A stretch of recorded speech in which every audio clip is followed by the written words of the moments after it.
You could sense the frustration in the locker room. The loss puts the Titans at 1-3, and once again, they had to battle back from a double-digit deficit just to put themselves in the game. Coach, you wanted Carolina in week 3. You got them here in week 2. The Panthers are so physical. Do you feel like they really tested you on both sides of the football? Well, the Titans were clearly the better team, and after a couple of tough weeks, Marcus Mariota was clearly the superior quarterback. General Manager John Robinson, and the burning question, the roster's at 75. You have to get to 53 by Saturday. What happens from now till then? He walked the gold carpet. He had on a blue blazer, gold pants. Joe, the last time the Titans played here at NRG Stadium, the Houston Texans got the best of former Titans quarterback Zach Mettenberger. It was 2 days after that game that former head coach Ken Whisenhunt was fired. But now the Titans have a new offensive line, and they're ready to face this Texans defense, one that will be without J.J. Watt. Now, for the Titans offense, it's a good thing.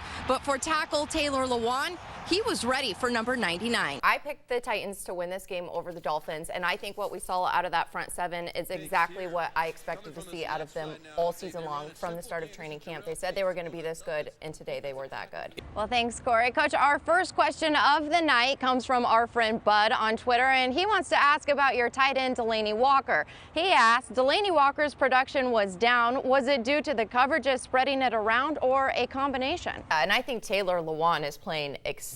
They also ranked him the #1 tackle in the NFL right now, and for good reason. The Predators versus Ducks is underway in the NHL playoffs. The Preds said before the game they were going to get as many shots on the net in the first period as they possibly could. Well, how's the first shot in the first period sound? 35 seconds into the game, James Neal comes through the slot and fires one in. The Preds take a 1-0 lead. Well, Corey, I think that would be a huge letdown. You look at the players they have on this team, Cam Sutton, Jalen Hurd, Jalen Reeves, Maven, all of those could be potential first-round draft picks, but don't forget they play in the SEC. Alabama's 39-point win was the largest margin of victory in an Alabama-Tennessee game since 1906. It was back then that the Crimson Tide won 51-0. 10 of 22 starters out today. The Volunteers are 5-2 heading into the bye week. Head coach Butch Jones says it's coming at a perfect time, especially to try to heal some of those injuries. Reporting from inside Neyland Stadium, I'm Kara Hammer, News 2 Sports. He has been a leader from the beginning, and I think you can see it tonight during the preseason on these last few offensive plays.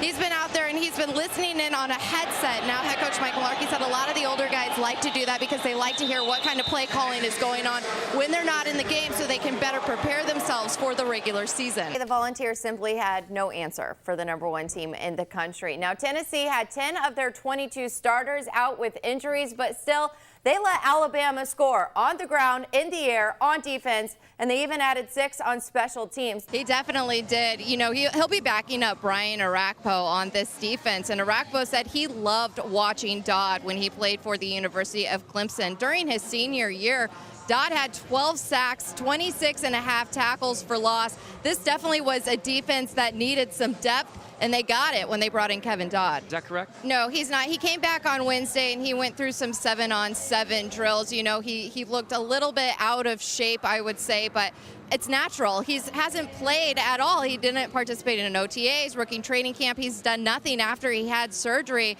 on that stress fracture that he had in his right foot. But Mularkey's hoping that in these next few weeks they can work with him some and hopefully have him back by that first regular season game. All right, well, let's talk about your defense. Last year when you guys started out, you were stellar and then plagued with injury. But how good can you be now that all the starters are back and healthy? How much does it change that you finally have a little bit of depth back there? You know, David Bass stepped in last year when Derek Morgan went down, and now you've added Kevin Dodd, who we're hoping will be back by the start of the regular season. Yeah. Well, guys, it was last season against Carolina that Justin Hunter broke his ankle. Prior to that, he had 22 receptions for 264 yards and a touchdown before the injury ended his season. Now, I asked Hunter if he thought about playing this Carolina team after the injury, and he said no, it was just a freak accident. He wasn't thinking about it. He's just out here to play. Kara, I know that you've been around this team all preseason.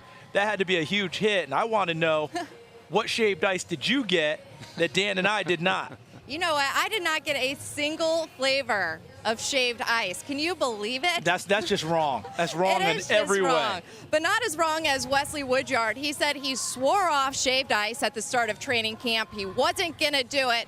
and Wesley Woodyard had 8 shaved ice in 2 days. He threw out all the flavors. He couldn't stop. I think he was regretting it when they had to go back out on the practice field the next day. So, Kara, if you're going to break that edict, right? You might as well go big, though, right?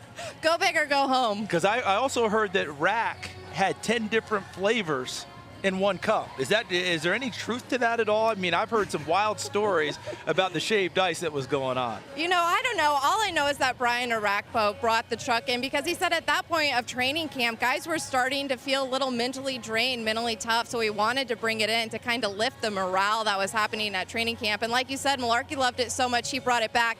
And we were interviewing Malarkey as the truck was packing up, getting ready to go home, and he said, "Whoa, guys, stop for a minute. I still need to get one." Well, running back DeMarco Murray grew up in Las Vegas. He played college football at the University of Oklahoma and started his NFL career with the Dallas Cowboys. But now, being here in Tennessee, Murray feels this is the one place he can just settle in and focus on football. Here's Murray finding some daylight. Murray going to be in for the touchdown. Under the lights at Nissan Stadium, playing for the first time in two-tone blue, Murray rushed for 93 yards and a touchdown. The last 2 years has kind of been a little roller coaster, but obviously I'm very excited to, be a part of the organization. His career started in Dallas, where he became a 2-time Pro Bowler and 2014 Offensive Player of the Year. But a down season in Philadelphia had Murray ready for a fresh start. Just to kind of get out of the spotlight, a little bit after being, in one of the biggest, TV markets past, couple years of my career. This was something that kind of drew me here, and so I could just focus on football and just playing the game. He joined a team that won 5 games in 2 years. But Murray wanted to be a part of the change that's happening right here in Nashville. You look at the record, last year and the year before, but, it's a new regime, and I think the way that we're practicing, the way that we've worked, since I've gotten here is definitely, how you win football games. I think we're heading in the right direction. And Murray will be leading the charge.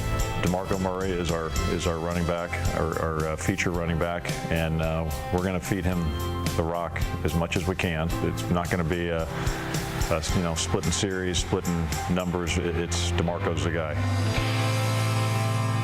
Well, DeMarco Murray said that he's a self-proclaimed homebody. The running back bought his first ever house right here in Nashville, Tennessee, and he said when it's all said and done, this is the one place he wants to stay. Well, right here in beautiful Music City, Carolina, with a 13-7 lead. We'll be right back after the break. Day one of SEC Media Days, and head coach Derek Mason already making a statement. This was a fashion statement.